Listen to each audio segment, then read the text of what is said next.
Deux histoires pour introduire notre prochain invité. En 2004, donc il y a presque 20 ans, Mark Zuckerberg est étudiant à l'université de Harvard.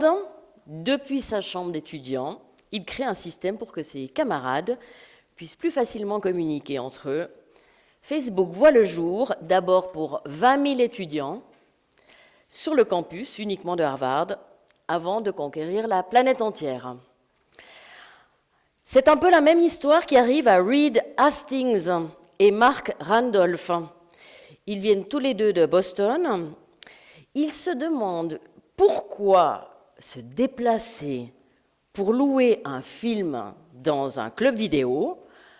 Pourquoi donc, alors qu'il existe un système postal extrêmement efficace et Internet? Netflix est né en 1998, il y a bientôt 25 ans, d'abord en tant que société de location de DVD, puis, évidemment, on connaît tous la suite. Deux exemples qui vous montrent l'importance de sentir l'air du temps, d'anticiper les tendances, finalement de percevoir le monde de façon un peu différente. Mais si créer un nouveau produit, c'est bien, créer un nouveau business model, c'est peut-être encore mieux, et que dire de créer un nouvel écosystème, d'influencer et de changer le système en profondeur. C'est justement pour explorer cette thématique et prendre un peu de hauteur que nous avons invité Greg Bernardin. Il vit à Zurich, il a travaillé pour le World Economic Forum pendant 8 ans. Il est le co-auteur d'un best-seller qui s'appelle Value Proposition Design, livre que vous trouverez aussi sur le Stampaio. Il se définit comme facilitateur, mentor, sparring partner, et il va nous parler de la créativité au-delà des business models. Greg Bernardin, merci d'être avec nous ce soir. Merci Nathalie.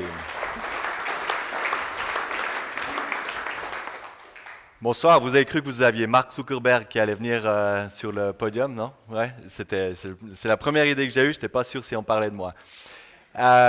Donc, mon invitation aujourd'hui, j'aime bien ce thème de prendre de la hauteur. Pour moi, prendre de la hauteur, c'est en fait une idée assez pratique dans le monde des organisations aujourd'hui. Et comme Nathalie l'a dit, on a beaucoup parlé de business model pendant les 10 dernières années, l'innovation business model. C'est toujours très intéressant et très important, l'innovation business model. Mais avec ce thème de prendre de la hauteur, à mon avis, il y a un autre jeu à jouer au niveau créativité, au niveau création de valeur, qui se situe au-delà des business models, qui est cet espace des écosystèmes. Alors, les écosystèmes, c'est le nouveau buzzword qui a remplacé le buzzword de business model. Je vais essayer d'apporter un petit peu de clarté autour de ça. Normalement, je fais ça en 1 ou 2 jours pour essayer d'apporter de la clarté, etc. Donc aujourd'hui, je me sens un peu comme celui... Vous connaissez ce mec-là? Vous vous rappelez qui c'est? Ouais. Salut, j'ai 8 secondes pour vous dire que la Barrovo Maltine, c'est de la dynamique. Donc moi, j'ai pas 8 secondes, mais j'ai 20 minutes pour vous expliquer pourquoi les écosystèmes, c'est important et pourquoi, en sortant de cette salle aujourd'hui, j'aimerais que vous pensiez à cette idée d'écosystème pour créer de la valeur que vous n'avez pas encore créée aujourd'hui et aussi capturer ou débloquer des opportunités pour votre organisation. Alors, mon histoire, elle commence là. En fait, j'ai travaillé pendant une dizaine d'années au World Economic Forum. Alors, World Economic Forum, pour moi, c'était passionnant, c'était inspirant. On parle de problèmes du monde. Le slogan du forum, c'est d'améliorer l'état du monde. Et puis, en même temps, il y a un truc un peu bizarre qui se passe. On est à Davos, on mange super bien, on dort dans des hôtels 5 étoiles. Si vous regardez dehors, tout va bien. Vous n'avez pas franchement l'impression que le monde va mal, en fait. Et du coup, il y a un petit peu cette dissonance comme ça entre le lieu et les sujets de discussion. Alors, je suis parti de Davos et je suis allé en Chine et je me suis retrouvé dans des mêmes salles d'hôtel avec des discussions qui étaient assez similaires, des workshops, des formats similaires. Mais la grosse différence, c'est que ça c'était vers 2010, si vous regardiez en dehors, vous regardiez par la fenêtre, ce que vous voyez, c'était en gros pas grand-chose parce que c'était les pics de pollution de l'époque. Et vraiment, la discussion du coup qu'on avait dans la salle prenait tout son sens parce que en fait, d'urgence très fort, on parlait de contraintes avant, puis nécessitait ce dialogue autour de l'innovation. Et quand on parle d'innovation dans un contexte comme ça, on ne parle pas seulement d'innovation business, on parle d'innovation sociétale qui inclut le business, qui inclut le privé et le public, comme on a pu l'entendre dans la présentation avant. Alors, pendant que j'étais en Chine, je me suis dit, OK, pour moi, il y a un truc qui a cliqué. Je me suis dit, quelque chose en Chine. À l'époque, on pense encore que la Chine, c'était l'usine du monde, c'était la fabrique du monde. Et c'était clair que dans un contexte comme ça, avec aussi tous les moyens que la Chine a, il allait se passer quelque chose, ils allaient inventer des nouveaux modèles qui allaient révolutionner pas seulement la Chine, mais la façon dont on considère les sujets. J'ai eu l'occasion d'être là-bas pour parler en fait avec des Chinois et tout le monde m'a dit regarde Jack Ma, regarde, tout le monde connaît Jack Ma aujourd'hui. Très bien. Comme quelqu'un en Chine qui était en train. Et les problèmes, ce n'étaient pas seulement les problèmes de pollution, c'était des problèmes de santé, c'est des problèmes de nourriture, des problèmes dans un contexte où on essayait de sortir des centaines de millions de Chinois de la pauvreté. Et les gens étaient touchés par le modèle de Jack Ma, Alibaba, parce que c'était en train de changer leur vie, c'était en train de transformer leur vie de façon assez époustouflante. Donc Taobao, c'est l'histoire qui m'a inspiré et qui a pour moi inspiré cette idée de parler des écosystèmes. Qui a entendu Taobao aujourd'hui dans la salle? Ok, c'est encore une minorité. Taobao, et qui a entendu parler d'Alibaba? Alibaba, on a tous entendu parler. Donc Taobao, c'est la partie la plus grande du business d'Alibaba. C'est surtout en Chine, il y a un petit peu des activités à l'étranger, mais c'est surtout en Chine, c'est un site d'e-commerce. Ça a commencé, en fait, l'idée principale, c'était un espèce d'eBay chinois à l'époque.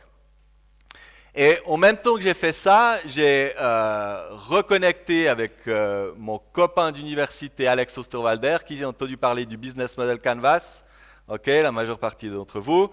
Donc Alex qui avait entre-temps inventé un outil qui est un des outils de management les plus utilisés aujourd'hui, donc il parle de business model.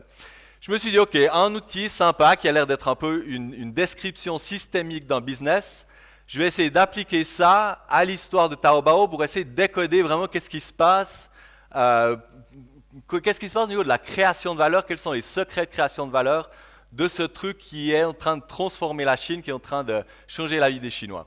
Alors, je vous le fais assez court, parce que j'ai que 20 minutes, mais je vous donne deux évolutions du business model de Taobao. Donc ça, c'est le business model Canvas. Il faut se remettre dans le contexte. En 2003, en Chine, vous avez une économie qui n'est vraiment pas celle qui est aujourd'hui. Donc vous avez beaucoup de corruption, vous avez beaucoup de gens qui ne se font pas forcément confiance, des prix artificiellement hauts, etc. Le premier truc que Taobao fait, c'est qu'il crée de la confiance, au fait. Vous savez, ces petites revues, maintenant, on est tous habitués à... Quand vous allez au restaurant, vous voyez des revues, vous voyez ce que les gens en pensent, etc. Alors, dans notre monde occidental, ça a amélioré un peu la façon dont on navigue. Dans un monde où la confiance n'existe presque pas, en Chine à cette époque-là, vous révolutionnez complètement la façon dont les gens naviguent et commencent à créer des relations entre eux. Donc c'est le premier truc, il crée de la confiance. Le deuxième truc qu'il n'y a pas en Chine en 2003, c'est l'infrastructure. L'infrastructure digitale, c'est un site e-commerce. Donc quand on est chinois, on ne se dit pas on va revenir un peu plus tard, on attend que l'infrastructure se met en place, ce n'est pas le bon moment. On se dit on va créer cette infrastructure. Okay? Qu'est-ce que ça veut dire? Ça veut dire toute une industrie logistique qui n'existait pas en Chine à l'époque, l'équivalent d'un UPS, FedEx, DHL, etc. Donc ça, c'est une industrie qui a boomé après. Et puis l'autre truc qu'il n'y avait pas, c'était une structure de paiement digitaux. Donc Alibaba a fait un consortium avec 70 organismes financiers, banques, pour créer ce qui est devenu Alipay. Alors, il y a plein d'histoires autour d'Alipay aujourd'hui, mais Alipay, c'est encore la plateforme la plus grande de paiements digitaux. Et donc ça a émergé, ça a été créé pour créer les conditions de ce business de Taobao. Et donc, il fallait faire ça avant de créer une proposition de valeur, qui est une double proposition de valeur. C'est d'abord de donner un grand choix de biens de première nécessité aux Chinois, qui n'avaient pas accès à l'époque, un bon prix, ratio de prix-qualité. Et puis, c'est un business model qu'on appelle de plateforme. Donc, il y avait aussi une proposition de valeur qui est en fait donner un accès au marché chinois à tous ceux qui avaient quelque chose à vendre, à la mode eBay. Donc ça, c'est le site Taobao. Il y avait plein d'investissements. On ne se faisait pas d'argent dans cette première phase. Pourquoi? Parce que un peu dynamique de création start-up. On doit d'abord attirer les consommateurs, d'abord faire envie avant de trouver un modèle économique. Et puis, il y avait eBay. En fait, eBay était en Chine à l'époque. Donc, l'idée, c'était de dire, OK, on va renvoyer eBay en Amérique et on va prendre le marché chinois. Ce qu'ils ont réussi. Et l'évolution, ce qui est intéressant aussi dans ces modèles économiques, c'est que vous ne pouvez pas tout prédire, et surtout sur ces modèles d'écosystème, vous devez regarder ce qui émerge dans ces plateformes. À ce moment-là, en 2006, 3 ans plus tard, ce que Taobao réalise, c'est qu'il y a plein de micro-entrepreneurs qui commencent à émerger sur cette plateforme. Qu'est-ce que c'est un micro-entrepreneur? C'est quelqu'un qui décide, ouais, je ne suis pas juste quelqu'un qui veut vendre ma vieille armoire sur eBay, etc. C'est quelqu'un qui se dit, mais je vais quitter mon boulot, je vais ouvrir un shop online et je vais en faire mon business, je vais gagner ma vie avec ça, je vais potentiellement avoir beaucoup de succès avec ça.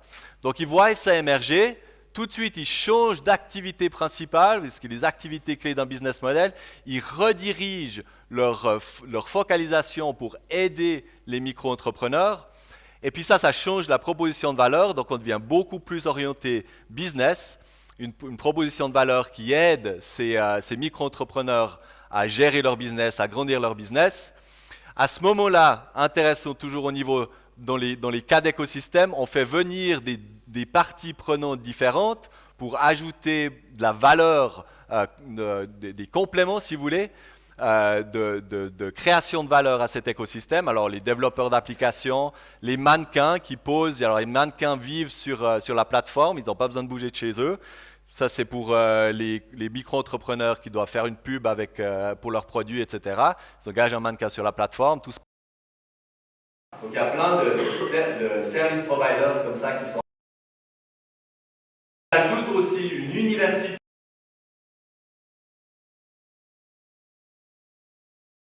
Pas vraiment faire du business, et ben vous devez les aider. Et du coup, il y a une université Taobao qui est créée pour aider ces micro-entrepreneurs. Et là, à ce moment-là, on génère des premiers flux de revenus sous la forme de la publicité sur la plateforme et puis sur des features premium du style, si vous voulez un meilleur shop online, vous pouvez acheter des fonctionnalités supplémentaires. Et ça explose, la plateforme explose, des centaines de millions de consommateurs chinois sont sur la plateforme, et l'équivalent au niveau des micro-entrepreneurs. Et il y a cette formule qui est toujours restée avec moi, c'est pour ça que je vous parle d'écosystème aujourd'hui, de Jack Ma qui dit, mais en fait, on n'est pas en train de gérer un business, on est en train de gérer comme une économie, on fait une petite économie nationale ou une ville. Il faut savoir comment gérer l'écosystème, il faut...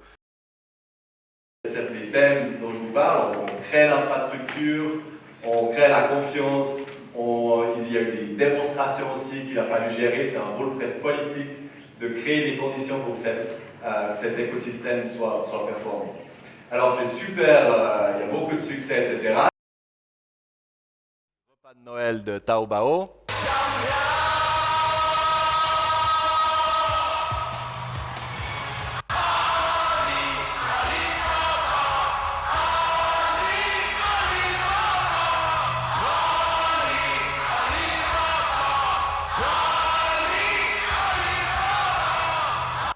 Et puis pour les chefs d'entreprise qui n'ont pas encore d'idée de ce qu'ils vont faire pour leur repas de Noël cette année, vous pouvez imiter Jack Ma, c'est comme ça qu'il est arrivé.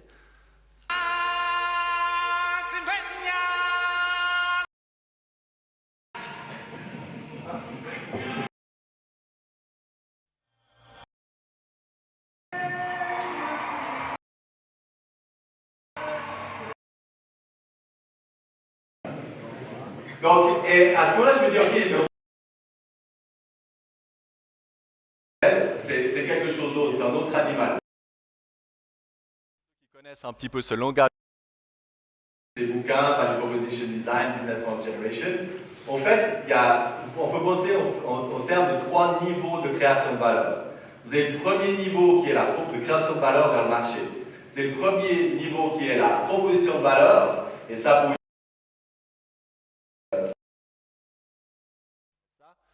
et là, on se dit en fait, ses consommateurs, ses clients, et puis créer quelque chose.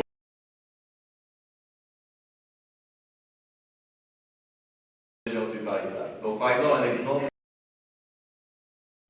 un nouveau segment de clients, les enthousiastes sportifs d'extrême, et qui leur font, qui créent un nouveau produit, les caméras attachées sur.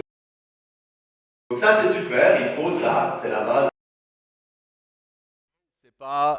C'est pas le tout, il y a un espace qui est plus compliqué à prendre en compte. Donc le prochain que vous connaissez, on a souvent parlé de Nespresso, qui est une boîte qui avait créé un super produit avec un product market fit, mais où l'innovation et le succès du business est venu à travers le business model, c'est-à-dire à travers toutes les cases qui sont autour de ce produit et de ce consommateur. Donc, je ne vais pas vous faire toute l'histoire, mais en gros, le fait d'avoir des machines et de créer qui crée une expérience et qui crée un effet de lock-in, de bloquer les consommateurs dans le système Nespresso, ça a été c'est devenu une vache à lait pour Nestlé. Donc ça, c'est top. Il faut la création de valeur au niveau business model, mais forcément qu'il y a un niveau encore supérieur à ça, c'est le niveau de l'écosystème. Et donc la façon de penser à ça, c'est que normalement quand on parle d'écosystème, on parle du fait qu'il y a un espace autour de notre business qui doit être favorable, qui doit être propice à la réalisation de ce business. Et on parle souvent de ça en termes un petit peu réactifs. Il y a un climat économique particulier, il y a des tendances. Est-ce que mon idée, là, il y a un fit avec l'environnement? Et les écosystèmes, les champions d'écosystèmes, ça dans l'histoire de Taobao. Un autre exemple, c'est Tesla.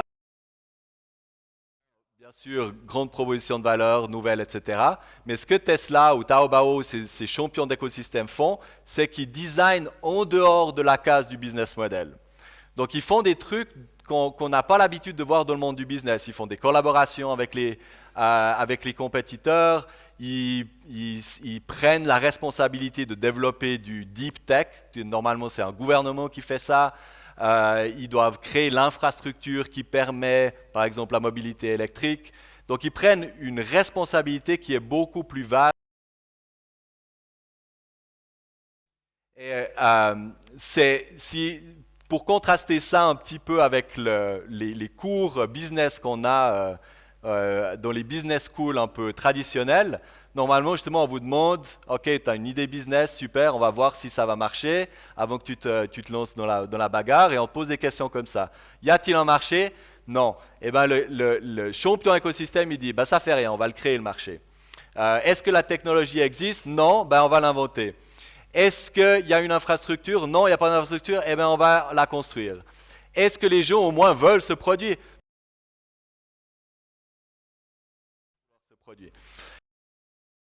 De les aider à financer tout ça. Et donc ça, c'est des comportements, c'est une mindset qui est celle des champions écosystèmes où ils ne s'arrêtent pas aux obstacles traditionnels. Quand un start-upper